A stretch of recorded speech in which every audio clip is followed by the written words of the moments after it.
Kota Solo. Jadi mungkin bisa digeser presentasinya Mas, karena belum berpindah. Nah. Apakah sudah terlihat Pak? Yap, sudah, silakan. Oh ya. Jadi ini tadi latar belakang, kemudian jadi dengan pertanyaan penelitian bagaimana kelayakan placemaking kawasan Lokananta sebagai ikon musik Kota Solo. Kemudian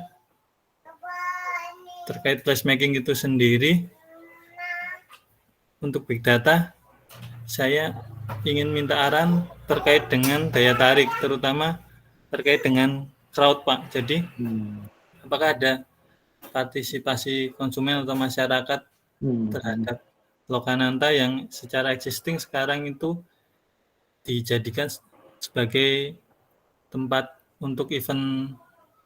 Jadi ada event musik ataupun ada acara online gitu dengan mengambil tempat di studio musik Lokananta. Kemudian dari daya tarik di dunia maya ini apakah bisa, kalau selama ini kan saya tadi juga waktu kuliah Bapak jangan hanya diukur dari Twitter aja. Jadi saya pikirannya juga masih pengukuran daya tariknya tadi melalui Twitter atau media sosial lain, belum mengarah ke media lain gitu Pak. Jadi saya ingin minta arahan terkait big data ini untuk aspek daya tariknya sendiri Pak. Begitu. Jadi ya, kalau langsung diskusi nggak apa-apa ya, karena menarik menurut saya. Jadi yang di pertanyaannya gini Mas, mungkin saya mohon maaf kalau mungkin tidak dalam konteks karena saya yakin ini sudah juga didiskusikan dengan dosen pembimbing ya, mestinya ya. Iya, dengan dosen pembimbing, tapi ini belum disetujui sih Pak, karena begitu. dari latar belakang saya belum begitu kuat. Karena kalau untuk proposal saya awal terus terang terkait kebencanaan Pak, cuman yang akhirnya yang digeser ke sini usulan saya yang kedua. Kalau menurut saya ini potensinya cukup bagus Mas, karena gini, daya tarik ya, jadi popularitas atau mungkin daya tarik yang perlu dieksplor nanti adalah kata daya tarik itu variabelnya apa sebenarnya yang ingin dilakukan. Jadi apakah sekedar popularitas atau popularitas itu sebenarnya bisa diidentifikasi dengan beberapa variabel. Nah, jadi sebenarnya kalau di sosial media, kebetulan saya juga membantu satu startup, mungkin minggu depan saya akan tunjukkan ya. Jadi sebenarnya nih sebelum saya jawab, saya pengen belajar dulu dari risetnya rekan-rekan itu tentang apa. Nanti saya akan coba, kalau sudah disubmit juga di Elok, nanti ada kesempatan saya malam saya download, saya pelajari. Minggu depan saya akan kasih respon supaya lebih detail. Nah, jadi nanti karena siapa tahu ada satu riset dengan riset yang lain itu sebenarnya satu genre ya, satu tema, sehingga nanti sarannya juga bisa sama.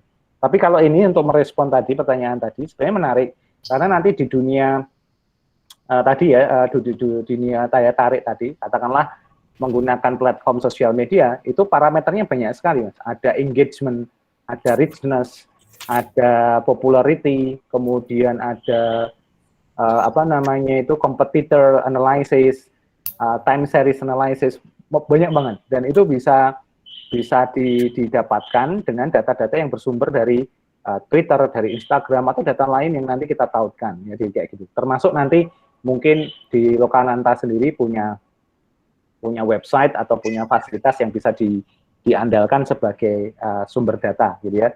Jumlah pengunjung dan bisa ditautkan semacam itu. Ini menarik nih karena Lokananta saya kebetulan orang Solo juga, jadi tahu benar itu. Ini Lokananta Solo kan ini? Jadi saya sempat berkunjung sebelum waktu kemarin di semester 2 untuk pratesis itu saya sedikit kecewa sih Pak. Saya kira dirawat dengan baik, tapi ternyata untuk perawatannya juga kurang, padahal gaungnya Kan ada kawasan juga seperti ini tuh di M Block Jakarta, Pak. Ya, wah itu mantap itu. Dikembangkan bagus. Kemudian ada apa dari pendiri M Block tuh pengen mengarah ke Lokananta, tapi waktu saya lihat lokasi kok belum ada peningkatan kualitas gitu loh, Pak.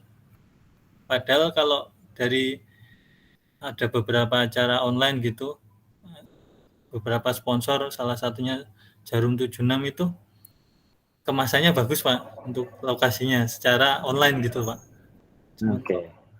dari fisiknya kurang gitu. Oke, ya, ya. Oke.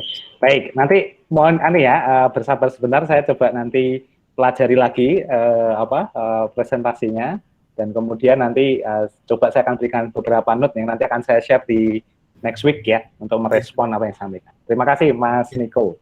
Atur nuhun, Pak. Sama-sama. Oke, baik. Kemudian kita coba lihat Mbak Siti Tabiatun Agustini.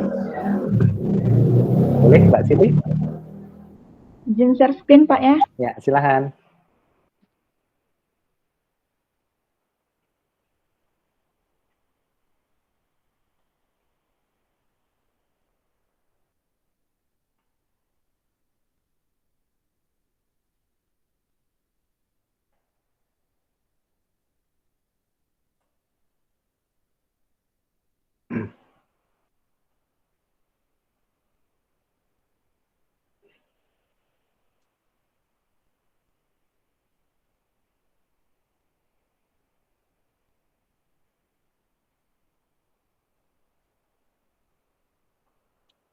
Apakah sudah terlihat, Pak?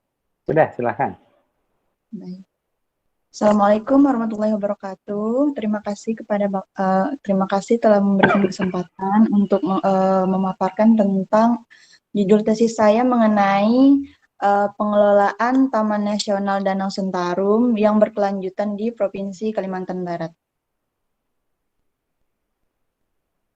Latar belakangnya adalah Taman Nasional Danau Sentarum ini memiliki beberapa potensi berdasarkan surat keputusan Menteri Kehutanan dan Perkebunan pada tanggal 4 Februari tahun 1999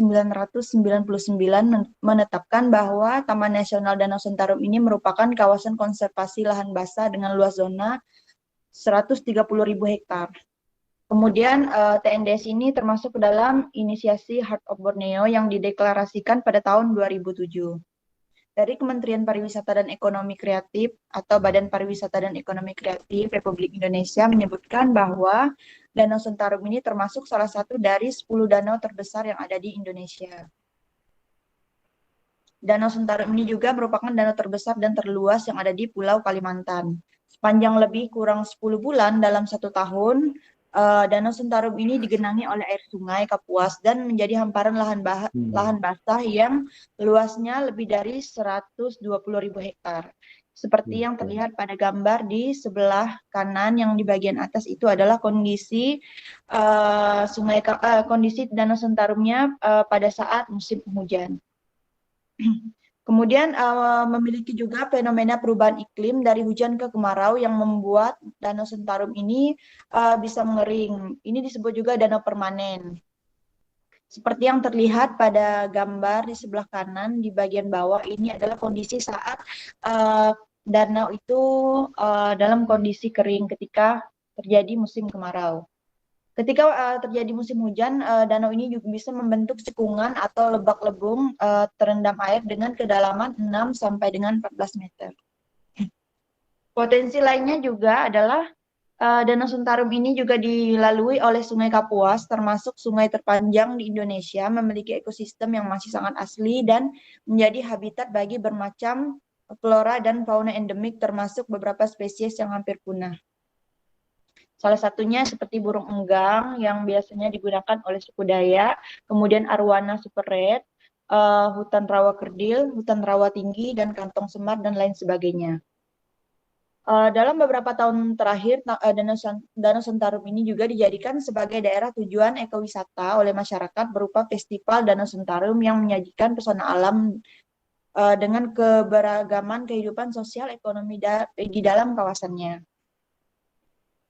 Dalam Danau Sentarum ini juga memiliki destinasi wisata berupa pesona alam Danau Sentarumnya sendiri, kemudian laboratorium di Bukit Tekenang dan Bukit Lanja. Kemudian memiliki keragaman suku dan budaya berupa masyarakat suku Melayu dan suku Dayak, juga ada rumah adat Ketang. Uniknya ini lokasi Danau Sentarum ini berdekatan langsung dengan negara tetangga yaitu Malaysia, sehingga jalur keluar masuk perbatasan dapat melalui pos lintas batas negara Badau. Ini adalah ruang lingkup substansi. Latar belakangnya tadi sudah dijelaskan sebelumnya. Rumusan masalah seperti apa yang ingin diketahui adalah seperti apa pengelolaan Taman Nasional Danau Sentarum, apa saja faktor-faktor yang mempengaruhi pengelolaan Taman Nasional itu sendiri, kemudian bagaimana partisipasi masyarakat dalam pengelolaan Taman Nasional Sentarum yang kolaboratif. Tujuan penelitian ini untuk menilai atau menjelaskan sistem pengelolaan Taman Nasional Danau Sentarum dan mengkaji bentuk dan tingkat partisipasi serta faktor-faktor yang mempengaruhi peran serta masyarakat dalam pengelolaan Taman Nasional Danau Sentarum. Ini adalah ruang lingkup wilayah. Ini adalah di sebelah kiri adalah peta Provinsi Kalimantan Barat. Di dalam lingkaran itu adalah lokasi dari Taman Nasional sendiri. Kemudian di peta di bagian bawah ini adalah di sebelah kanan itu adalah peta lokasi Kabupaten Kapuas Hulunya. Secara administrasi kawasan Danau Sentarum ini meliputi 7 kecamatan.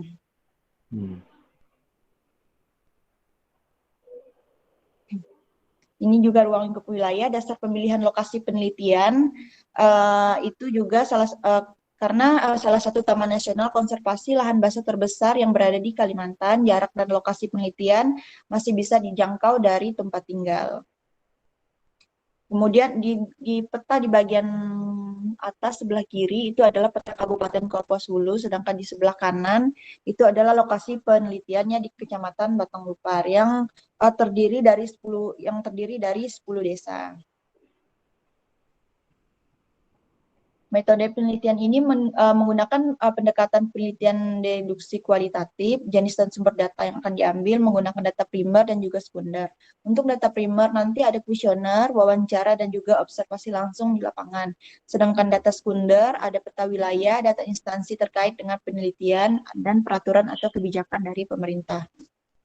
Kemudian teknik pengumpulan data, ada wawancara mendalam, observasi atau pengamatan, dan dokumentasi. Teknik pengambilan sampel itu menggunakan purposive sampling dan snowball sampling dengan menentukan key informan atau informan kunci yang dipandang mengetahui masalah yang akan diteliti. Kemudian untuk key informan sendiri itu ada instansi pemerintah, kemudian ada tokoh masyarakat, ada Balai Taman Nasional Danau Sentarum, kemudian masyarakat lokal. Untuk observasinya, jarak yang ditempuh dari tempat tinggal ke lokasi penelitian itu sekitar 2,5 jam sampai dengan 3 jam perjalanan. Penelitian ini juga dilakukan pulang pergi, artinya tidak menginap di lokasi penelitian, tapi bisa berubah untuk menginap jika memang ada keperluan data yang memang mengharuskan untuk menginap di lokasi tersebut. Kemudian untuk penelitian purposive sampling ini menghasilkan sampel yang secara logis dapat dianggap mewakili suatu populasi. Dan snowball sampling, teknik penentuan sampel yang mula-mula jumlahnya kecil kemudian membesar. Teknik analisis data itu menggunakan deskriptif kualitatif. Pengelolaan data melalui analisis deskriptif kualitatif, yaitu data dikumpulkan berupa kata-kata, gambar, dan bukan angka, serta dijelaskan dengan kalimat sehingga data yang diperoleh dapat dipahami maksud dan maknanya. Ini ada beberapa tahapan dalam teknik analisis data, dari pengumpulan data, reduksi data, penyajian data, hingga didapatkanlah suatu kesimpulan. Baik, terima kasih. Itu saja, Pak. Wassalamualaikum warahmatullahi wabarakatuh. Waalaikumsalam. Ya, terima kasih Mbak Siti Rabiatun. Ya. Menarik juga ini yang akan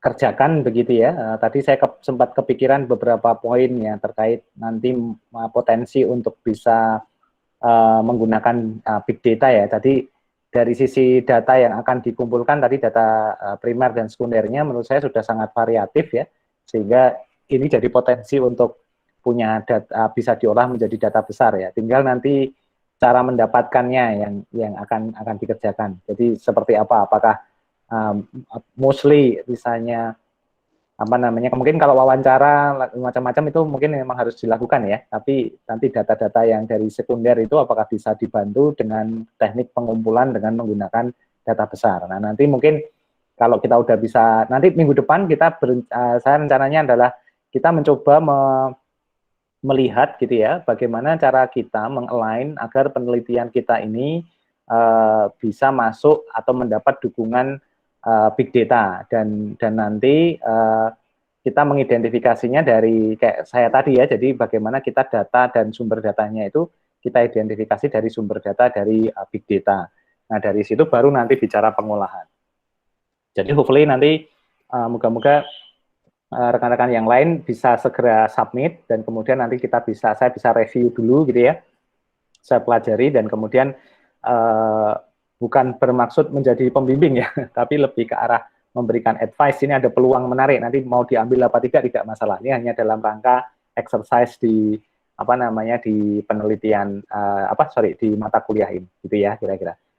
Mungkin itu dulu Mbak istilahnya Mbak Siti. Nanti mungkin saya mohon izin untuk saya pelajari dulu ya. Tapi saya melihat tadi dari sisi pengumpulan datanya, terus nanti pengolahan datanya ini menarik nih. Sebenarnya kalau bisa kita buat. Jadi apakah nanti ada pertanyaan sama seperti tadi ya, Mas Niko tadi, apakah nanti kita bisa melakukan klasifikasi, clustering, beberapa teknik di big data analysis yang nanti membantu proses tesisnya atau penyajian tesisnya. Jadi biasanya gitu. Oke, terima kasih ya, terima kasih. Baik, Pak, terima kasih Pak. Sama-sama, saya juga terima kasih. Jadi gitu.